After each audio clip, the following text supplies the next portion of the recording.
Paz do Senhor, meu irmão, minha irmã. Vamos dar início a mais um estudo bíblico no livro de Gênesis. É com muita alegria que nós nos reunimos mais uma vez aqui para estudar a palavra do nosso Deus. E desde já eu te convido a abrir comigo a sua Bíblia, aí onde você estiver, em Gênesis, capítulo de número 6. Vamos estar lendo alguns versículos aí a partir do verso 1. Eu te convido a abrir para nós acompanharmos juntos a leitura da palavra do nosso Deus. Amém? Gênesis capítulo 6, a partir do versículo 1, diz o seguinte: Como se foram multiplicando os homens na terra, e lhes nasceram filhas, vendo os filhos de Deus que as filhas dos homens eram formosas, tomaram para si mulheres, as que entre todas mais lhe agradaram. Então disse o Senhor: O meu espírito não agirá para sempre no homem, pois este é carnal, e os seus dias serão 120 anos. Ora, naquele tempo havia gigantes na terra, e também, depois, quando os filhos de Deus possuíram as filhas dos homens, as quais lhe deram filhos, estes foram valentes, varões de renome na antiguidade. Viu o Senhor que a maldade do homem se havia multiplicado na terra, e que era continuamente mal todo o desígnio do seu coração.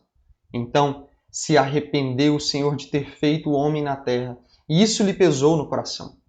Disse o Senhor: Farei desaparecer da face da terra o homem que criei, o homem e o animal, os répteis e as aves dos céus, porque me arrependo de os haver feito. Porém Noé achou graça diante do Senhor. Eis a história de Noé. Noé era um homem justo e íntegro entre os seus contemporâneos. Noé andava com Deus. Curva sua cabeça, onde você estiver. Vamos nos apresentar diante do nosso Senhor em oração. Querido Deus, nós te louvamos, Pai. O Senhor verdadeiramente é bom, o Senhor é perfeito, o Senhor é o Deus de misericórdia. E é diante do Senhor que nos apresentamos, ó Deus, a começar em mim, ó Deus, e a cada irmão e a cada irmã que está acompanhando, ó Deus, esse estudo bíblico.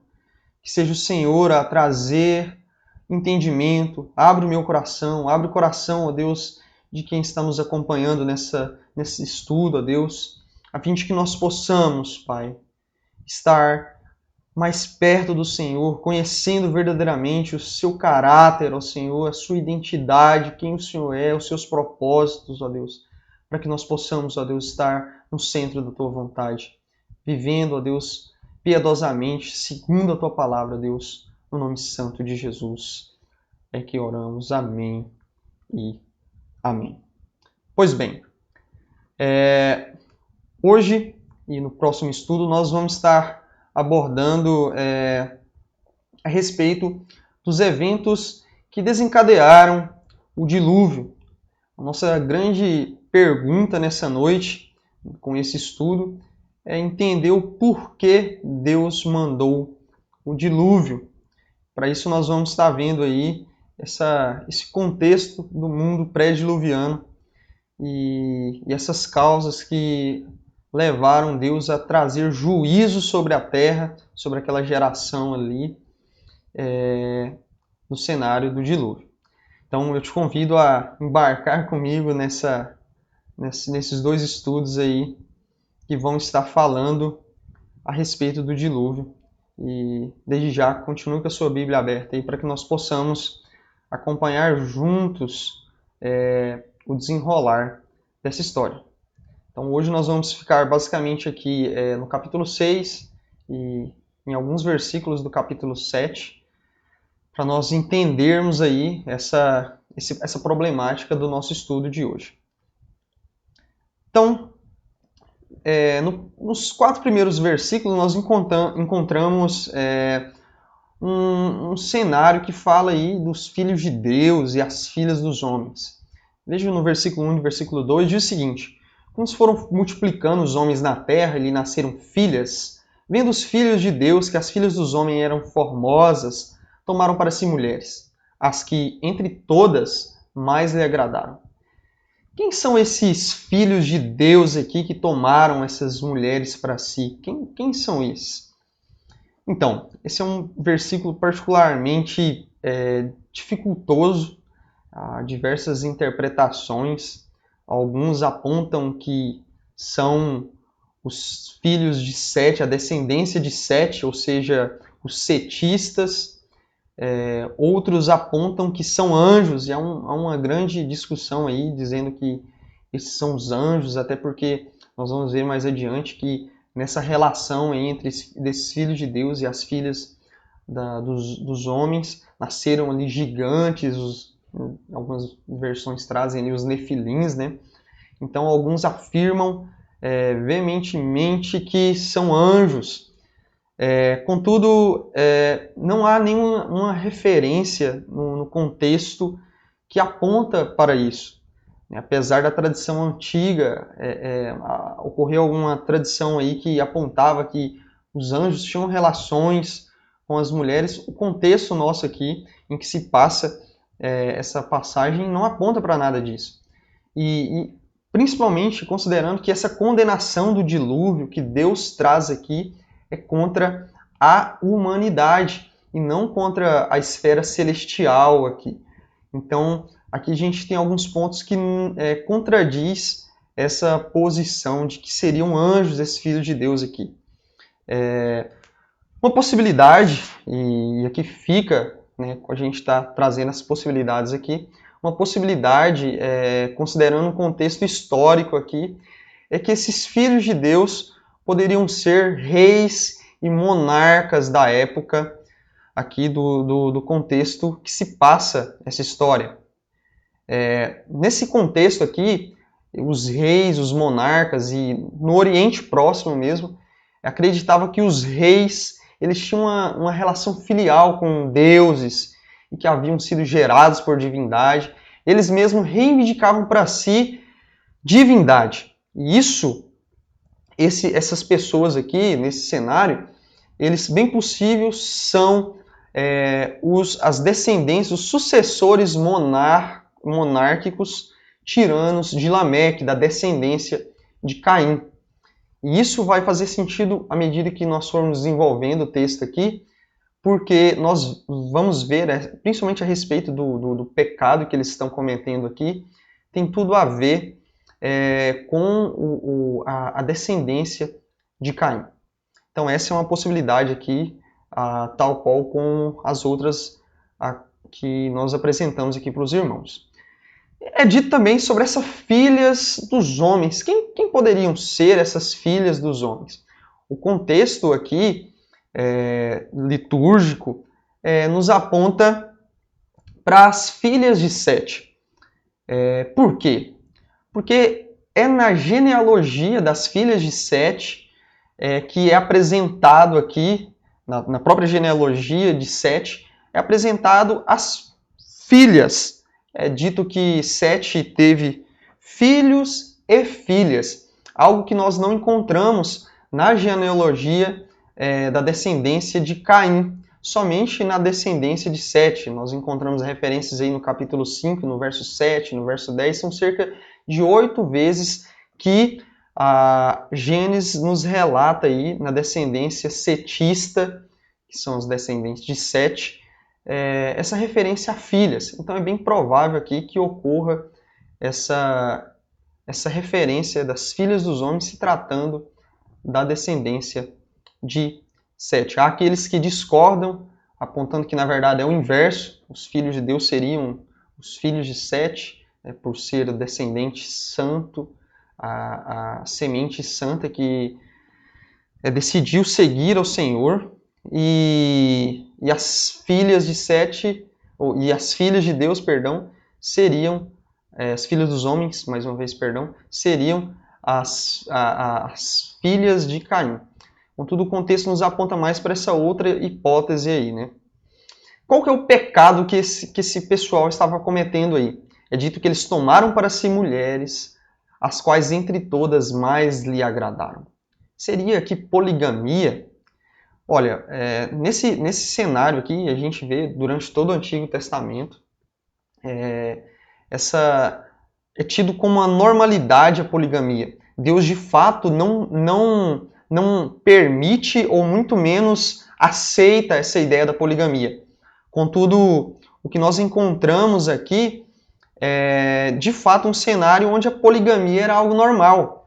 O próprio Lameque, da descendência de Caim, ele foi o primeiro no relato bíblico a tomar para si duas mulheres, Ada e Zilá. Nós encontramos isso no capítulo 4 de Gênesis. Então, portanto, é bem possível que aqui fosse a poligamia. Contudo, por ser algo que era normal nesse contexto aqui, há uma possibilidade maior da gravidade desse tomar para si mulheres.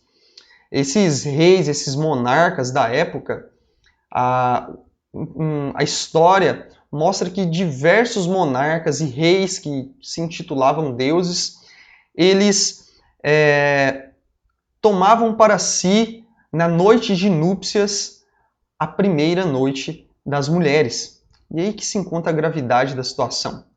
Eles, no primeiro dia de noite, o homem casava com sua esposa.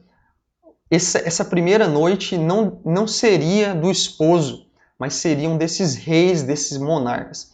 Há estudos históricos que apontam isso acontecendo, e aí a gente vê a gravidade do pecado, a gravidade da deturpação, do distanciamento de Deus nessa atitude. Vamos pular o versículo 3 e depois nós voltamos nele. No versículo 4 diz o seguinte: ora, naquele tempo haviam gigantes na terra, e também depois, quando os filhos de Deus possuíram as filhas dos homens, as quais lhe deram filhos, esses foram valentes, varões de renome na antiguidade. Dependendo da sua versão aí que você estiver lendo aí, vai estar nefilins. Quem são esses aí, esses gigantes, esses nefilins? Eram gigantes mesmo? Dependendo da versão, e a minha versão retrata aí como gigantes, vai estar relatando como gigantes. Mas não há razão particularmente para a gente considerar eles assim. É mais provável que esse termo descreva como guerreiros valentes. Números 13 e 33 mostra ali que o mesmo termo é utilizado relatando ali descendentes de um homem chamado Enaque, que eram habitantes de Canaã. Mas o nosso contexto mais próximo aqui pode ser uma referência bem clara aos filhos de Lameque, nessa relação com as filhas de Sete, em se tratando aqui da força física e dominação gigantes na sua dominação político-militar. É uma possibilidade. Em se tratando nesse aspecto aqui. O mesmo termo, se nós avançarmos um pouco mais adiante, lá no capítulo 10, o mesmo termo é utilizado para um homem chamado Nimrod, alguém que foi um herói, um gigante político militar. Lá no capítulo 10 é dito que Nimrod foi poderoso na terra e o princípio do seu império foi Babel. Então, o cenário nos aponta aqui para entender que essas pessoas aqui, o fruto dessa relação entre os filhos de Deus e as filhas dos homens, geraram ali homens valentes. E se nós entendermos o contexto aqui, Lameque foi alguém que foi muito valente, um homem, de certa forma, bem valente na sua braveza mesmo. Nós encontramos ali no capítulo 4, ele dizendo às suas mulheres, Ada e Zilá, ouve-me, vós mulheres de Lameque, escutai o que passo a dizer-vos. Matei um homem porque ele me feriu e um rapaz porque me pisou. 7 vezes se tomará vingança de Caim, de Lameque, porém 70 vezes 7. Então o contexto nos aponta para essa grande possibilidade aqui, dessa terminologia, estar se tratando desses homens valentes, varões conquistadores, nesse cenário aqui de Gênesis. E voltando no verso 3, nós encontramos um relato que particularmente é bem polêmico também, que diz o seguinte: então disse o Senhor, o meu espírito não agirá para sempre no homem, pois este é carnal, e os seus dias serão 120 anos. O que são esses 120 anos? Há uma grande discussão aqui de que é bem provável que seja em se tratando da redução da longevidade humana. Seria isso? Seria essa longevidade mesmo que Deus estaria encurtando aqui? Então, essa é uma possibilidade e muitos estudiosos não descartam ela. Contudo, nós encontramos algumas barreiras contextuais que após o dilúvio nós vemos pessoas que tiveram muito mais que 120 anos. Elas viveram muito mais que 120 anos. Então, portanto, é bem possível que não seja essa a ideia aqui dessa revelação que Moisés nos traz aqui. Então, o que poderia ser de uma maneira mais contextual? E aqui alguns estudiosos são bem enfáticos a dizer que esses 120 anos poderiam ser o período de espera antes do dilúvio, ou seja, o espaço de tempo entre essa constatação que Deus faz dessa deturpação moral, desse pecado que estava acontecendo, tamanho deturpação que nós vamos ver mais adiante também, dessa proclamação que Noé faz como pregador do Senhor aqui, até a data do dilúvio, que é o ano 600 da vida de Noé. Então, esses 120 anos poderiam ser essa espera aí dessa constatação até o ocorrido do dilúvio. 1 Pedro 3,20 nos relata ali um texto que particularmente é bem difícil também de interpretação e há diversas interpretações, mas Pedro nos relata algo ali que os quais no outro tempo foram esses espíritos ali que ele fala, foram desobedientes quanto à longanimidade de Deus, aguardava nos dias de Noé, enquanto se preparava a arca, no qual poucos, a saber, 8 pessoas foram salvos através da água. No material ao qual nós temos abordado aqui, alguns estudiosos apontam que Noé, pelo Espírito de Deus, ficou ali enquanto preparava a arca, sendo instrumento de Deus para pregar para aquela geração arrependimento durante cerca aí, e o texto aqui nos aponta essa possibilidade de 120 anos pregando arrependimento para aquela geração. E como você já sabe, se você já leu aqui Gênesis, você vai ver que esse povo não se arrependeu, esse povo não creu naquilo que Noé estava pregando. Uma coisa que tem que ficar evidente aqui é esse contraste da mortalidade em face da presunção do homem em sua busca pela imortalidade. Nós vemos aqui um contexto em que pessoas viviam 800, 900 anos, mas a mortalidade aqui era um ponto que já era evidente para essas pessoas. Com a entrada do pecado, a morte, não só física, mas espiritual, estava notória nessa geração pós-queda, depois da queda. Então, o homem carnal aqui, ele só vive pelo poder sustentador de Deus. O homem Noé, diante da sua proclamação, é bem provável que Noé, enquanto... E isso, nós vamos ver mais adiante também, tem um cunho muito importante na construção da arca, que é testemunhar o juízo de Deus contra a humanidade pecadora. E isso é um testemunho muito forte em relação a esse poder sustentador de Deus. O homem só vive por causa do poder sustentador de Deus. Salmo 104 deixa isso bem claro, né? Se ocultas o rosto, eles se perturbam, se lhe corta a respiração, morrem e voltam ao seu pó. Portanto, Deus agirá com juízo de morte sobre essa geração que não se arrependeu. Contudo, nós vemos aqui esse período que Deus está dando de oportunidade aqui para o homem se arrepender, essa geração se arrepender, misericórdia. Nós vimos nos capítulos anteriores, quando Deus não permite que o homem se alimente da árvore da vida e viva para sempre em pecado, a mais pura misericórdia de Deus. Nosso Deus é um Deus misericordioso. Diferente de que alguns apontam, né, o Deus misericordioso é o Deus do Novo Testamento, não há essa dicotomia, não há essa diferença. Tanto no Antigo quanto no Novo Testamento, o nosso Deus ele é imutável.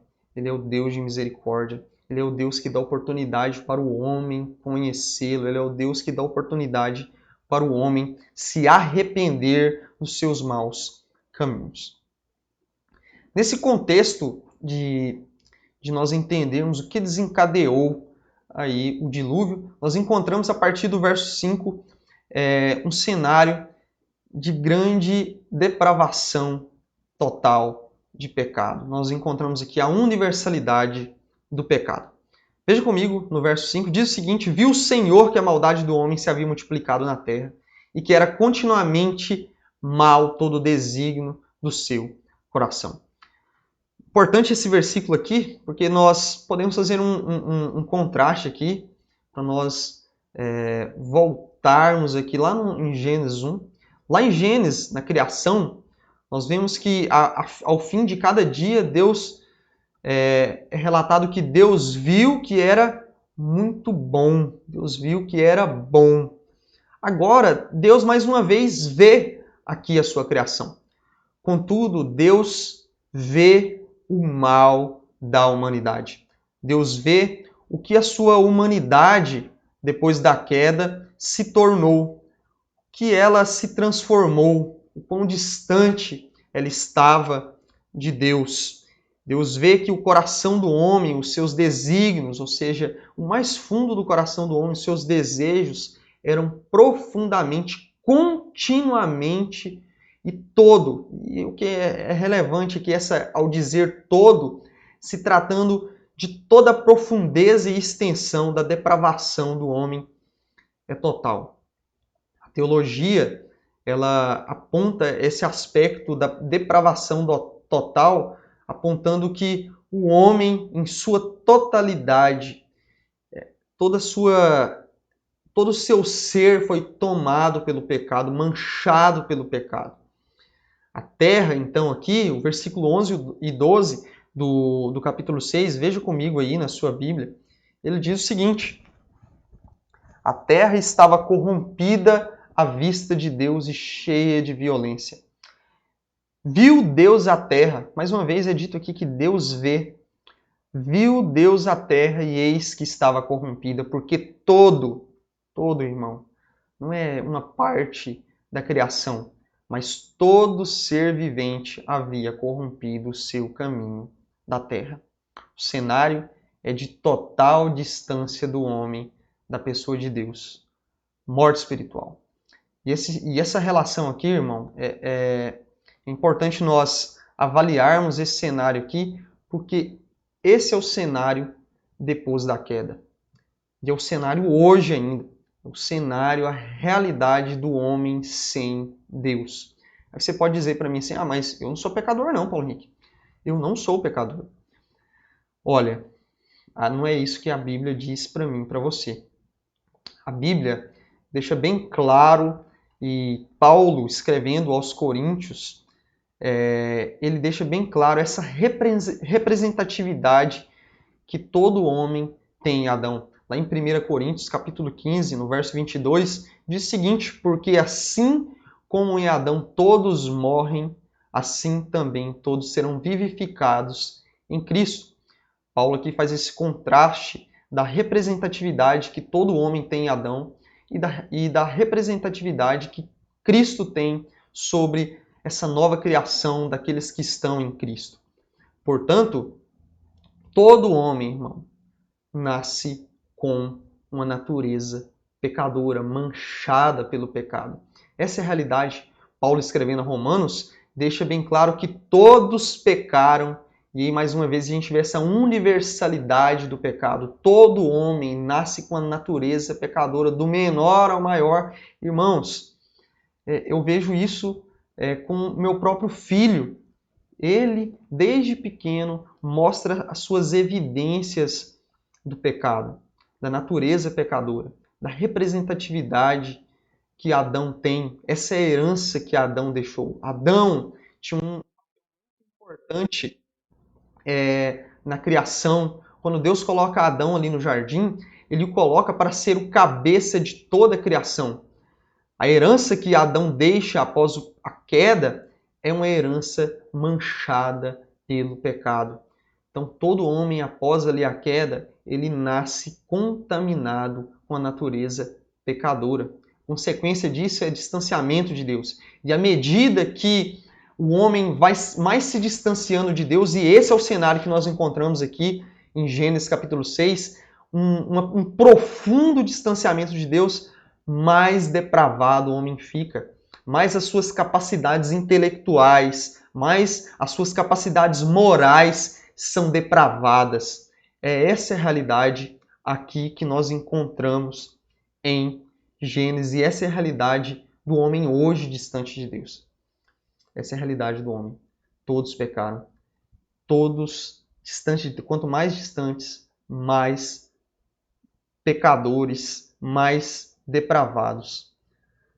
E aí no verso 6, em decorrência dessa constatação que Deus faz, Deus então, ele se manifesta.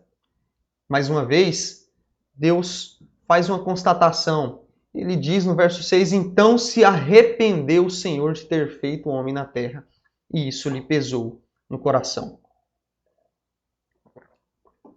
Mas para aí, Deus se arrepende? Como assim? É dito que Deus não muda. É bem provável que você já tenha visto aquele versículo lá em Números 23, 19. É dito que Deus não é homem para que minta, nem filho do homem para que se arrependa. Ou mesmo aquele lá de 1 Samuel capítulo 15, 29. Também a glória de Israel não mente, nem se arrepende porquanto não é homem. Então, esses próprios versículos aqui que nós citamos aqui, ele dá uma base para nós entendermos esse relato de Moisés aqui nessa passagem. E entre outras passagens que utiliza o antropomorfismo. Que palavra difícil, né? Antropomorfismo. Mas essa é a palavra mesmo. Nós devemos entender que Deus ele se relaciona com o homem. E Deus está numa esfera totalmente diferente da nossa, meu irmão e minha irmã. E para isso, ele utiliza de artifícios, de meios os quais nós podemos entender a sua comunicação. Deus utiliza de meios quais nós podemos compreender. A nossa esfera humana é de conhecimento daquilo que de fato a gente pode compreender. Então Deus, ele, em sua relação, portanto, ele utiliza de características humanas para facilitar a nossa comunicação com ele. Então, antropomorfismo é Deus utilizando características, atributos humanos para que nós possamos entender aquilo que está se passando. De que maneira nós poderíamos entender melhor, então, essa passagem? A melhor forma aqui seria compreender que Deus, diante da constatação que ele tem do distanciamento, da depravação total do homem, ele lamenta, ele fica contristado, ele sofre pesar diante dessa constatação. Deus aqui, o que acontece aqui nessa constatação? Uma mudança de atitude e ação. O Deus imutável, ele sempre, irmão, ele vai ser magoado, ele vai ser contristado pelo pecado do homem. Além disso, visto Deus ser imutável, ele sempre mudará os seus planos em fazer o bem se a pessoa persiste em seus pecados. Nós encontramos isso bem claramente em Jeremias 18, 10, quando é dito, se uma nação ali agir mal à minha vista e não me obedecer, então reconsiderarei o bem que intentava fazer. É importante nós entendermos que Deus, ele se arrepende, que ele lamenta a situação do homem. Deus está lamentando porque o homem estava em pecado, porque o homem, a sua criação, estava distante do seu Criador. Deus está errado aqui? De forma alguma, irmão. Deus tem um compromisso muito sério consigo mesmo. Deus, ele muda de mente acerca da raça humana, e isso é inteiramente consistente com seu caráter imutável. Um texto que particularmente eu tenho um grande apreço é o texto que Paulo escreve a Timóteo, 2 Timóteo 2:13, ao dizer que se formos infiéis, ele permanece fiel, pois não pode negar a si mesmo.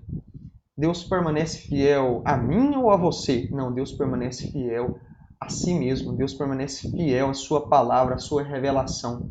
Deus tem um compromisso, meu irmão e minha irmã, consigo mesmo, e esse compromisso é muito sério, com a sua santidade, com o seu caráter que não muda. Portanto, Deus não pode compactuar com o pecado. Deus é santo, Deus é perfeito. E se Deus ceder ao pecado, se Deus ceder aquilo que o homem está fazendo em pecado, Deus estará sendo contrário à sua própria natureza. Deus tem um compromisso consigo mesmo, com o seu caráter, com a sua identidade que é santa. E no verso 7 nós encontramos então o que Deus vai fazer diante dessa constatação. Disse o Senhor: farei desaparecer da face da terra o homem que criei, o homem e o animal, as aves e as aves do céu, porque me arrependo de os haver feito. Em razão então dessa depravação total, Deus então declara que executará juízo sobre toda a terra, sobre o homem, sobre o animal, sobre as aves, sobre os répteis, sobre as aves do céu, sobre toda a terra. É interessante nós observarmos essa totalidade aqui do juízo de Deus, porque Paulo, mais uma vez escrevendo aos Romanos, ele mostra que o pecado trouxe consequências avassaladoras sobre todo o mundo. É dito que a natureza criada geme até agora com dores de parto. Ela foi sujeita às consequências do pecado. Portanto, Paulo escreve aos Romanos, no capítulo 8, a partir do verso 19 até o verso 22, dizendo que a natureza, ela espera, na esperança ali, na expectativa dos filhos de Deus sendo revelados, ou seja, da nova criação, da redenção, da glorificação no novo céu e na nova terra, quando Deus há de restaurar todas as coisas, onde tudo será novamente perfeito no novo céu e na nova terra.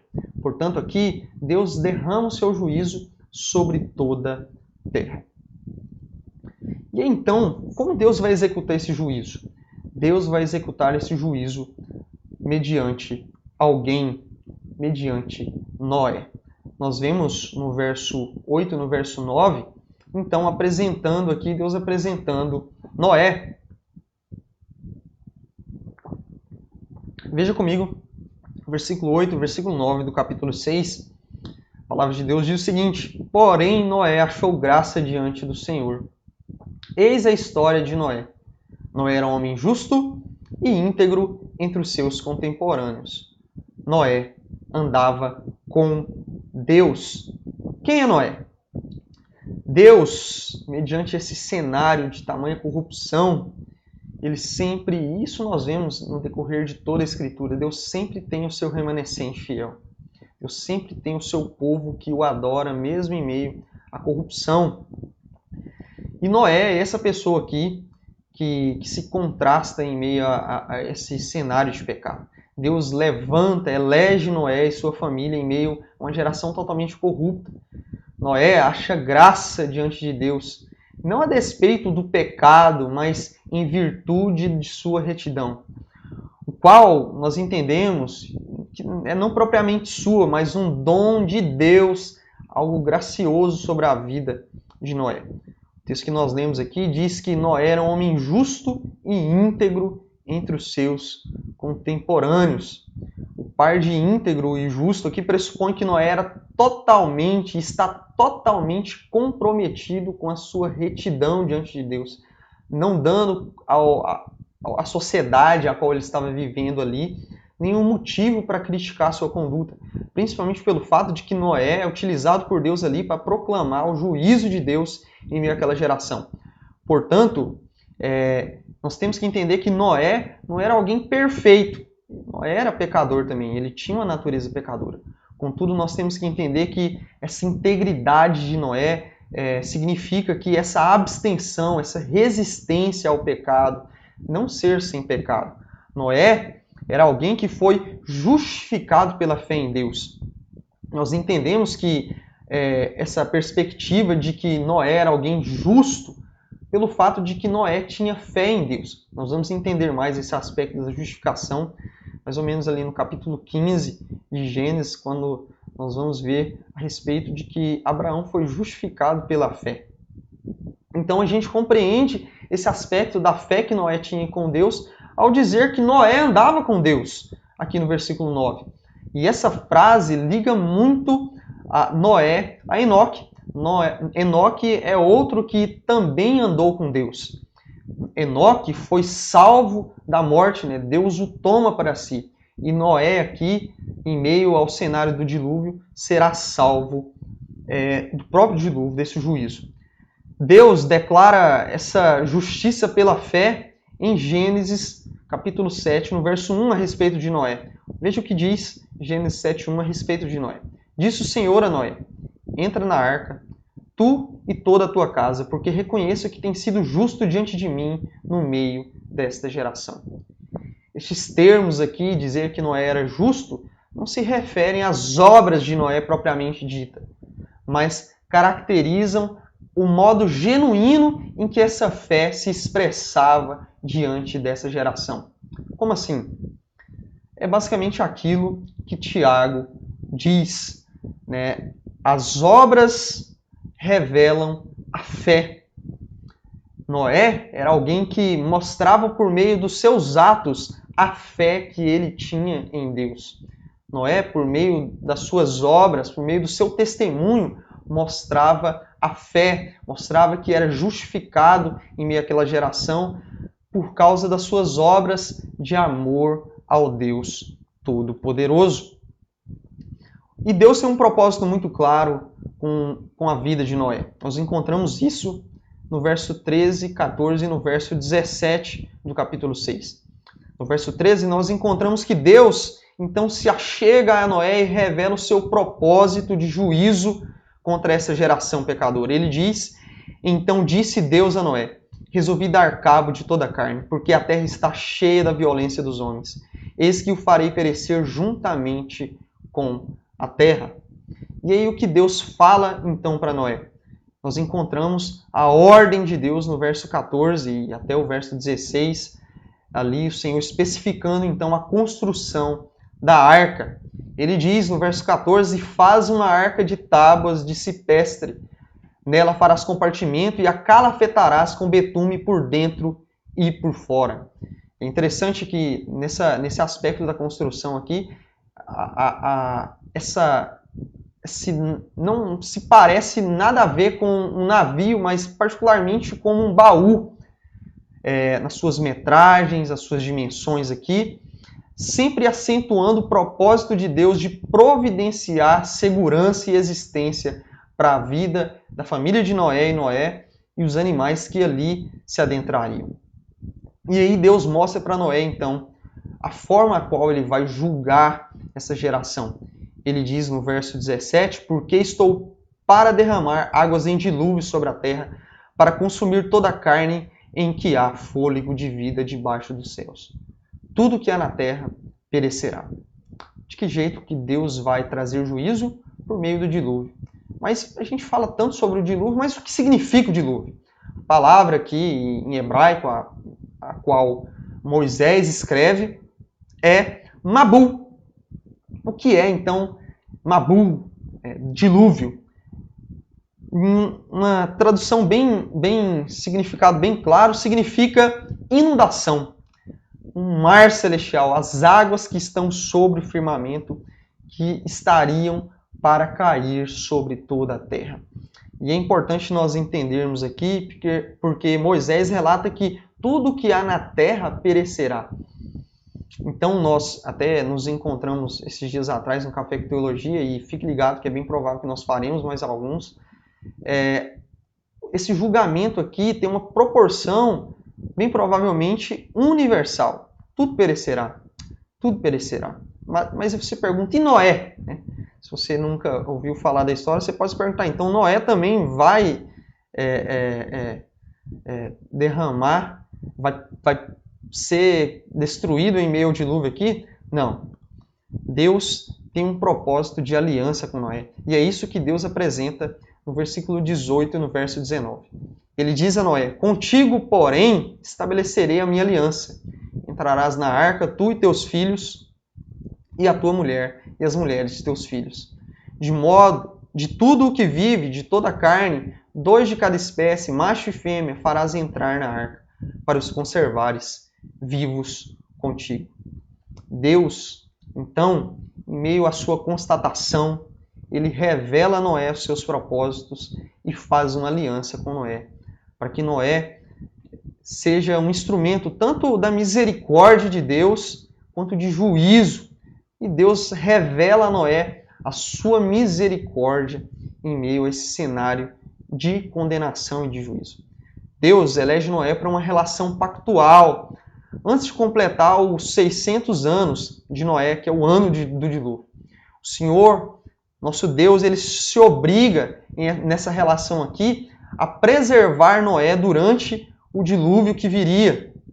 E Noé, de sua parte, ele deveria construir a arca para preservar a vida e entrar nela segundo as diretrizes do Senhor. Nós encontramos nos versículos seguintes a respeito dos tipos de animais que deveriam entrar, os animais impuros, os animais puros, e portanto, Deus ele é o autor da aliança aqui. Porém, ela não deve ser efetuada sem a fidelidade de Noé. Se Noé não construísse a arca, não entrasse na arca, seguindo as diretrizes, as ordenanças de Deus, todo o mundo pereceria. Nós sabemos que até para que Noé realize isso, é a ação de Deus o movendo Noé a cumprir a sua vontade. Movendo Noé, e aí nós vemos aqui a ação do Espírito Santo para que Noé seja fiel ao Senhor. Por isso é graça, por isso é misericórdia. Então Noé deve cumprir a sua parte na aliança. Construir a arca e entrar na arca. Em contrapartida aqui, diante dessa fidelidade de Noé, Deus desafia Noé a confiar nele. Uma vez de que, diante desse cenário, Noé está ciente de que Deus vai trazer tamanha condenação sobre toda a terra e confiar de que ele vai ser preservado, de que ele vai ser totalmente cuidado por Deus, sua família e todos aqueles que entrarão na arca.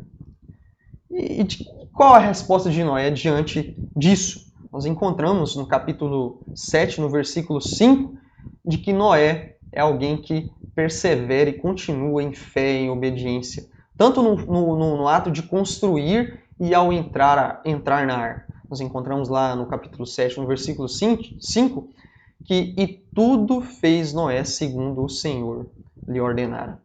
Com toda probabilidade, nós sabemos que Deus escolheu Noé como seu parceiro pactual desde o seu nascimento. Nós encontramos um relato aqui um pouco mais adiante, no capítulo 5, no verso 29, quando o pai de Noé, Lameque, e não o Lameque que nós falamos no início do estudo aqui, mas Lameque, filho de Enoque, aquele que foi tomado pelo Senhor, descendente de Sete, que amava o Senhor. Lameque diz o seguinte, 5:29, pôs-lhe o nome de Noé, dizendo, este nos consolará dos nossos trabalhos e das fadigas de nossas mãos, nessa terra que o Senhor amaldiçoou. Quando o pai de Noé, provavelmente em fé e esperança, lhe deu esse nome, ou seja, Noé, que significa repouso, ele estava, de certa forma, profetizando ali, já dizendo que Noé seria um instrumento de Deus para trazer consolo para aqueles que esperam no Senhor, para aqueles que tinham fé no Senhor, como aquele que traria conforto à humanidade em meio às suas fadigas e labor. Noé, em meio a essa geração de corrupção, essa geração de desapego com o Senhor, de distanciamento, ele representa um novo começo. Uma inversão de um cenário, algo que foi totalmente iniciado lá na queda, e aqui então Deus vai trazer juízo, mas também mostra misericórdia. E Noé é esse instrumento de Deus aqui, esse que é um homem justo e íntegro entre os seus contemporâneos. Isso, irmãos, tem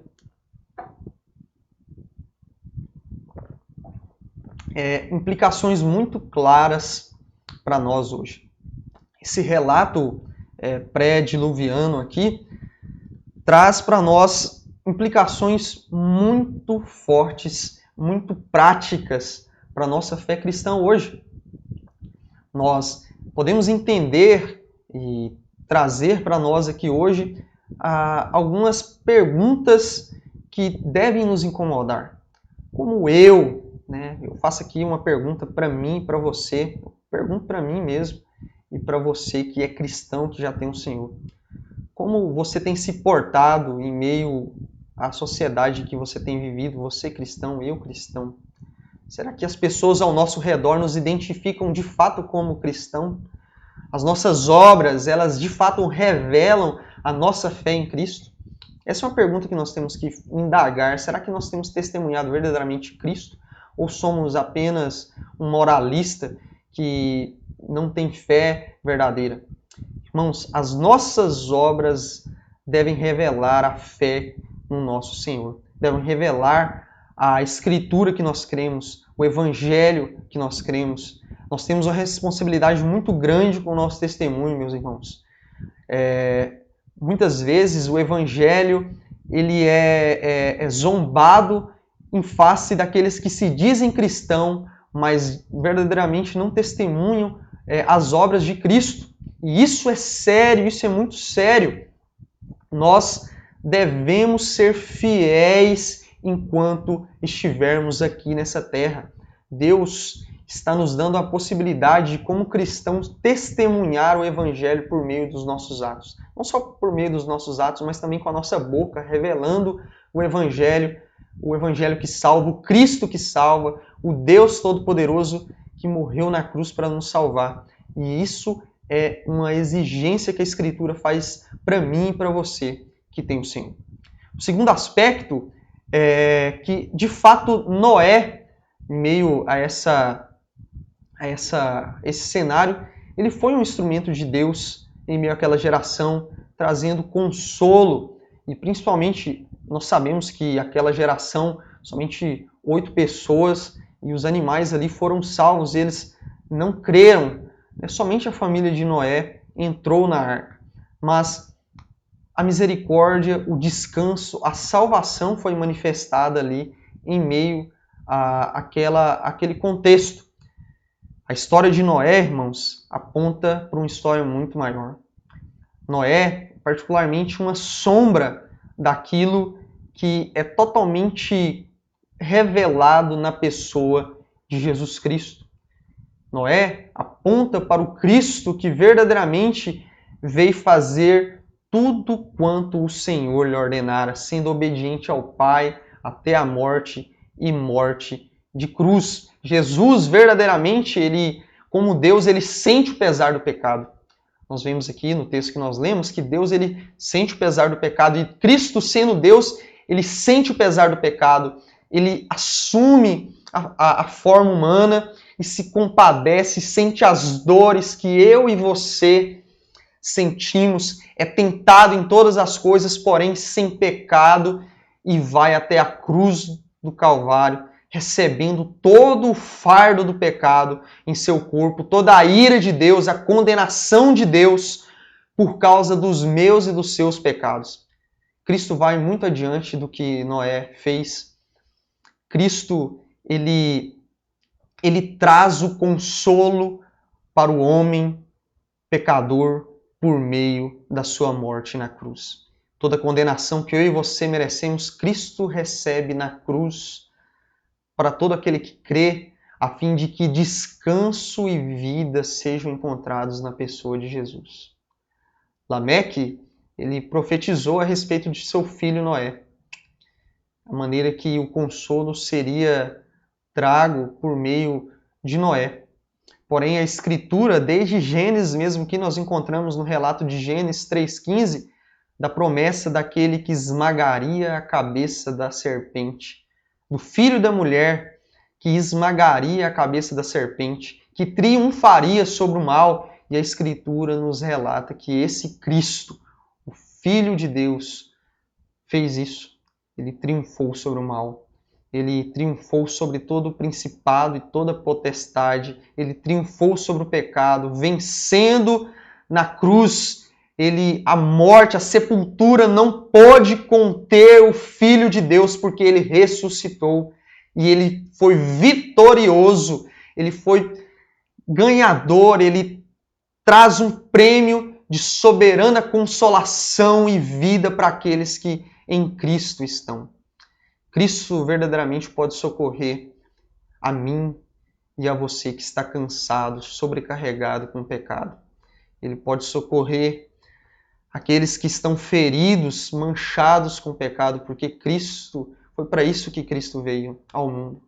Cristo veio ao mundo para ser obediente ao Pai até a morte e morte de cruz, para tomar o meu e o seu lugar, recebendo a condenação. E de que forma nós podemos receber esse consolo?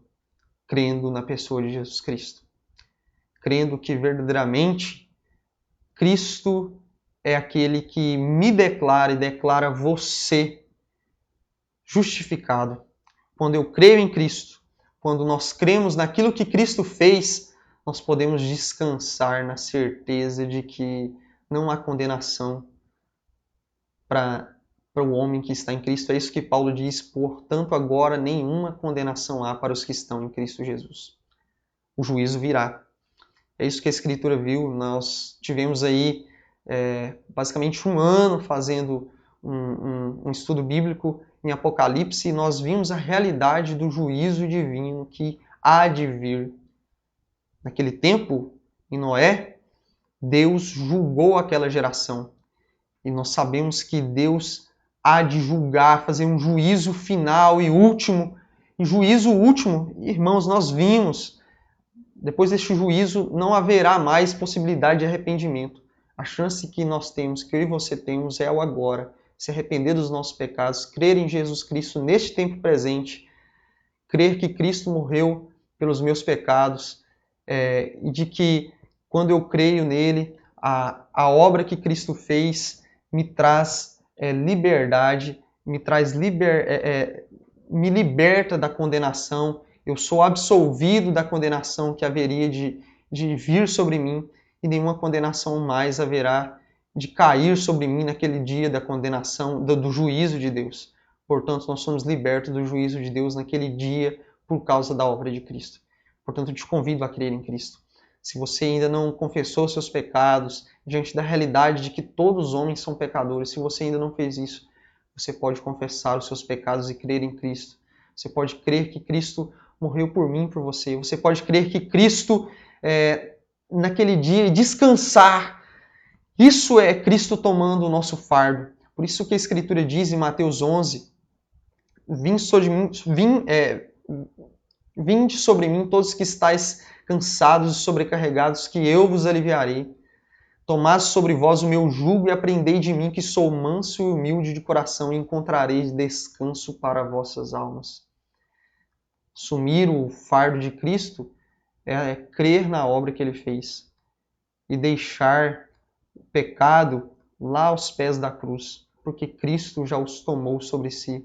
Portanto, eu não preciso mais viver com o fardo do pecado. Eu posso descansar na certeza de que agora eu posso descansar na eternidade. E isso já se inicia aqui agora. E eu te convido a fazer parte daqueles que, juntamente com o corpo de Cristo, como nós temos descansado E eu falo, irmãos, com plena certeza que isso traz descanso. Crer que Cristo morreu por mim, de que nenhuma condenação mais há para mim, há para você que crê em Cristo. Amém?